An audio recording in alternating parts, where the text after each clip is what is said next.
Olá, eu sou Sabrina Campos e este é o Uma Só Voz.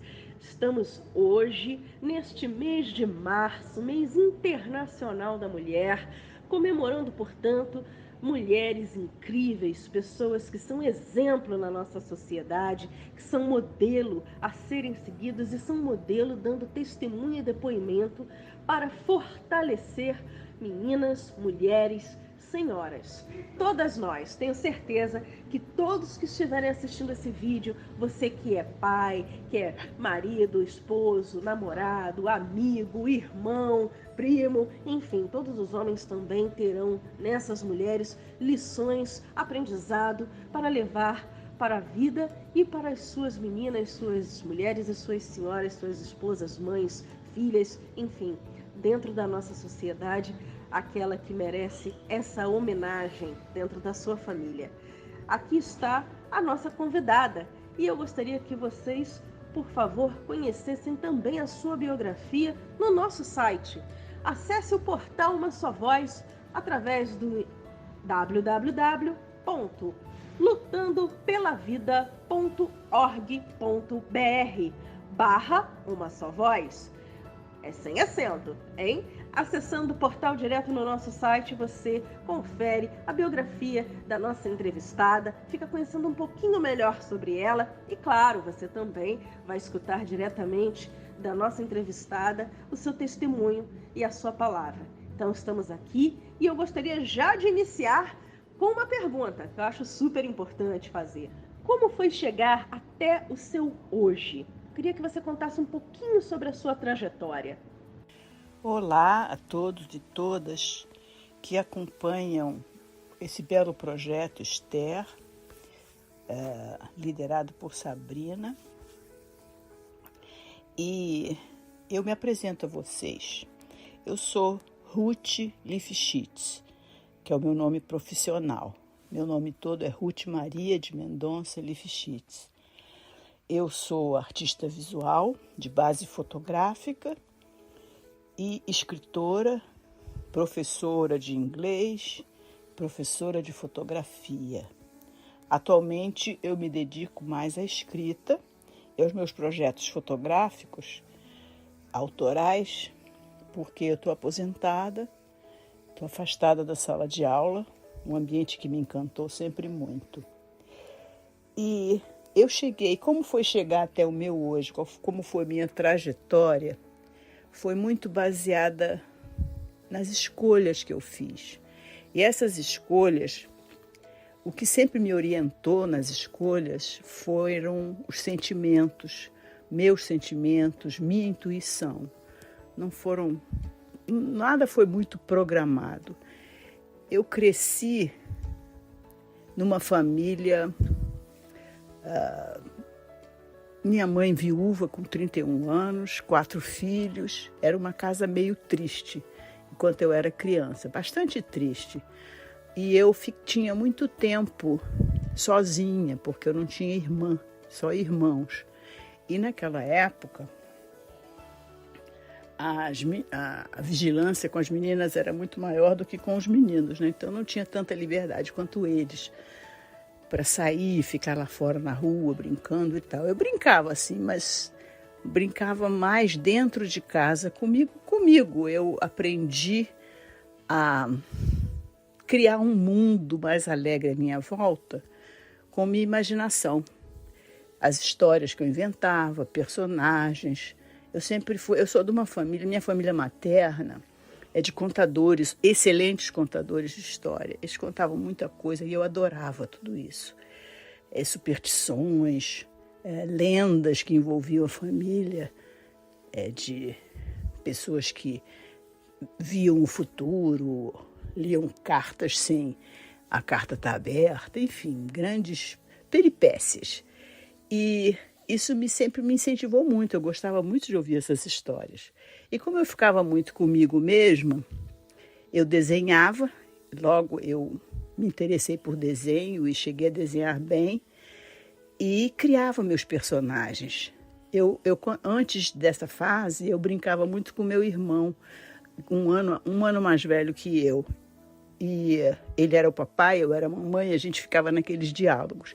Depois isso passou e eu passei a fazer as minhas histórias, desenhando meus personagens, recortando de páginas de revista, ambientes, para criar as cenas. E com isso, eu facilmente adorei a leitura. Quando eu comecei a ler livros e tudo, eram viagens para mim. Eu gostava muito. E tudo alimentava muito as minhas criações, né? E o desenho continuou comigo, era sempre desenho em preto e branco, com grafite. Eu adorava ficar tentando encontrar uns cinzas intermediários, a coisa esfumaçada, ou um contraste forte. E quando eu fui fazer meu curso de desenho industrial, na ESD, da UERJ, no primeiro ano logo tinha uma cadeira de fotografia, que era para ser uma ferramenta para o designer, né? Para ilustração de trabalhos. Nossa, eu amei, eu me encantei com a fotografia e aí deixei de desenhar, porque eu vi era com filme analógico e a gente revelava filmes preto e branco, ampliava as fotos e todo aquele processo de laboratório, vendo as imagens surgirem, aquilo me encantou e eu disse, nossa, a quantidade de cinzas que tem, o tom sur tom, aquela coisa fantástica. Eu digo, isso é muito melhor que o meu desenho. Aí eu passei para a fotografia. No começo era um hobby, e aí eu dando aulas de inglês na época, e eu montei meu laboratório em casa e fui desenvolvendo a minha fotografia com cursinhos, desses cursos avulsos que a gente consegue fazer. E meu trabalho de hobby virou um trabalho sério, não profissional de fotografia no sentido de ser fotojornalista ou retratista, ter estúdio, mas não, de fazer meus trabalhos, o que eu queria fazer, o que vinha do meu sentimento. Então, com isso, eu acabei indo para o Parque Lage e mostrei meu trabalho lá e fui convidada para ser professora no Parque Lage numa época em que a fotografia estava tendo uma mudança muito grande, deixando de ser só uma ferramenta, assim, um conjunto de técnicas a serviço de um registro do exterior bem feito, principalmente pensando fotojornalismo, estava passando a ser uma expressão pessoal, assim como um pintor escolhe sua palheta ou pincel ou tinta acrílica ou tinta a óleo, ou tipo de tela, ou para fazer seu trabalho, o fotógrafo, sabedor das técnicas, das possibilidades de registro de imagem e da surpresa embutida em processos alternativos, pode fazer também a mesma coisa, escolher o que ele vai selecionar, o que ele vai usar para expressar o que ele quer expressar, os sentimentos. Então, é uma fotografia mais solta, não está subjugada às regras da indústria fotográfica, né? Máquinas com programa, com objetivos assim, assado. Eu fiz muitos trabalhos em que não havia câmera, era papel fotográfico, química, luz e ideias na cabeça. E assim eu trabalhei 13 anos no Parque Lage, e depois eu fiz mestrado em fotografia na PUC e no Departamento de Artes e Design, e também lecionei na PUC, na Estácio de Sá, esse tipo de fotografia, linguagem fotográfica que eu chamo. Aí de lá eu parei porque meu marido estava se aposentando e queria minha companhia para viagens e tudo. E professor só podia só pode viajar quando está todo mundo viajando, nas férias, né? E ele queria viajar, passear, usufruir da vida na minha companhia. Aí eu parei em 2006, eu parei de dar aulas. Aí eu fiquei preocupada, eu digo, meu Deus, o que é que eu vou fazer? Que eu sou muito ativa, assim, curiosa e gosto de ir fazendo descobrindo coisas novas e vivendo o dia a dia ativamente com as coisas que eu gosto de fazer. Aí eu comecei a escrever, eu digo, eu vou escrever, que eu sempre li muito e eu desenvolvi esses dois campos, né, o da imagem e o da linguagem, meio que paralelamente. Eu lia muito, eu era rato de biblioteca na época que eu estudava.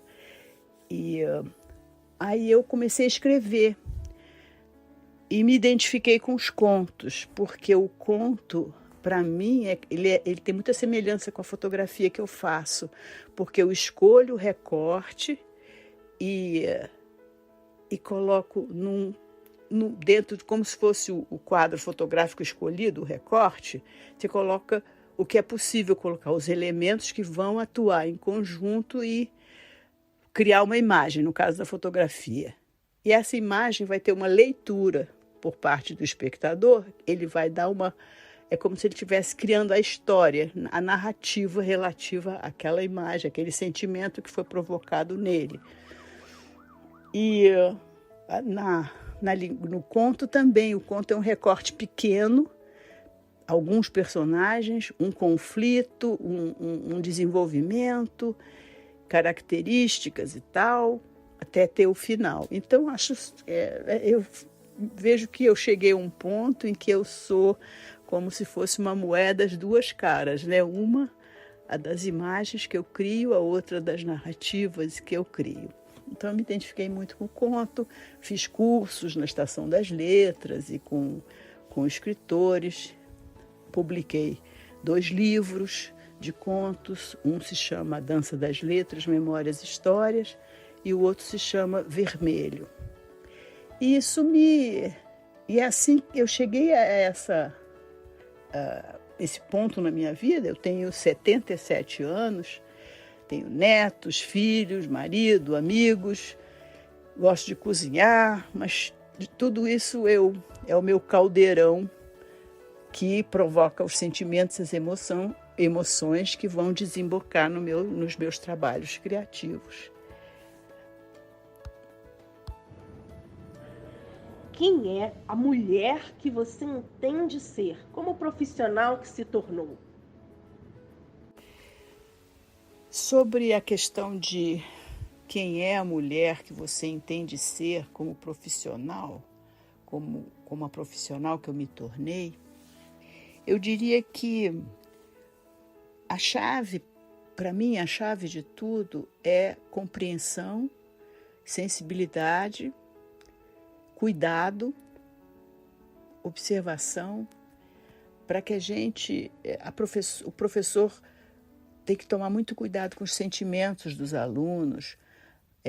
E eu sempre fui muito atenta a isso, porque o meu trabalho como professora envolvia muito questões pessoais, porque era um trabalho autoral de cada aluno, uma expressão dele, que veio do seu âmago, da sua sensibilidade. Então, você tem que ter cuidado, muito cuidado para não atropelar esse processo.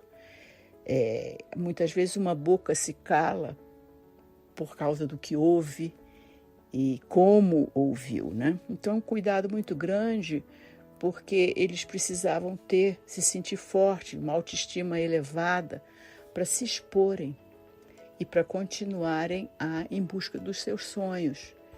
E eu troquei sala de aula para mim, contato com os jovens, era muito estimulante para mim também, para o meu trabalho, para as minhas ideias. Era uma troca constante, era vida acontecendo. E isso é muito rico, são processos riquíssimos. Eu procurava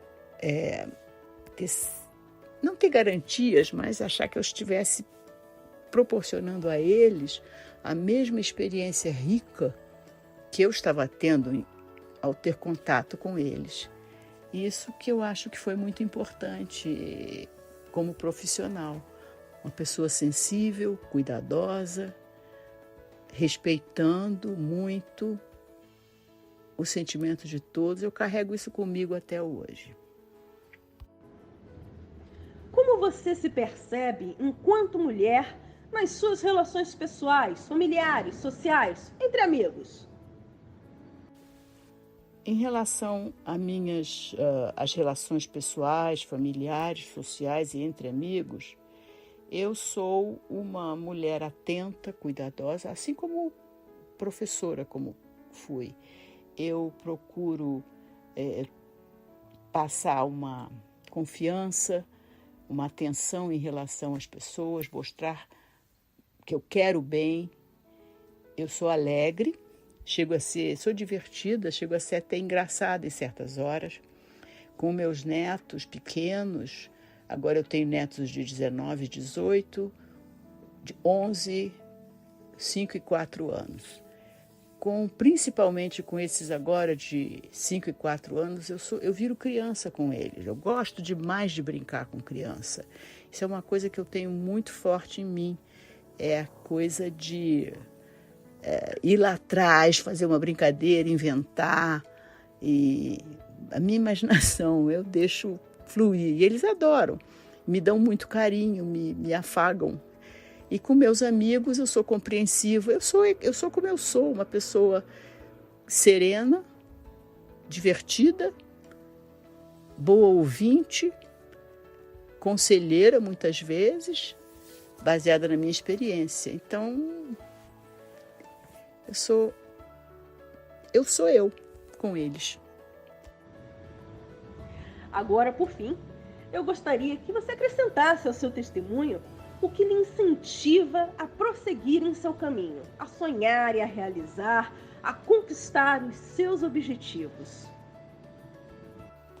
Então, o que me incentiva a prosseguir é estar viva e poder fazer dos meus dias de feitos com possibilidade de eu me expressar, de eu atingir pessoas tanto com a minha fotografia autoral quanto com meus contos, né, meus escritos, de chegar a algum lugar. No começo, quando eu comecei a escrever, fotografia eu atuei, expus, nunca tive medo de fazer essas coisas.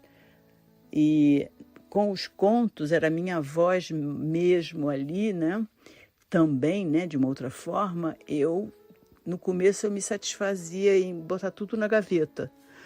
Mas aí, meus colegas de ateliê, porque nos últimos 13 anos eu fazia parte de um ateliê liderado pela doutora Beatriz Albernaz, doutora em literatura, e ali a produção era muito grande, boa, comentávamos tudo de um e do outro, e eles me incentivaram a publicar o livro. Foi daí que saiu o meu primeiro livro. Eu não pretendia, eu estava satisfeita fazendo. É a minha tendência mais forte, ficar satisfeita fazendo. Essa eu tenho que lutar para superar, expor, né? Então, aí aí saiu o meu primeiro livro, e depois o segundo já foi fruto de uma outra oficina que eu fiz. E assim eu vou perseguindo meus sonhos todos os dias, enchendo minha vida e aproveitando o meu tempo com o que eu gosto de fazer, o que me dá sentido.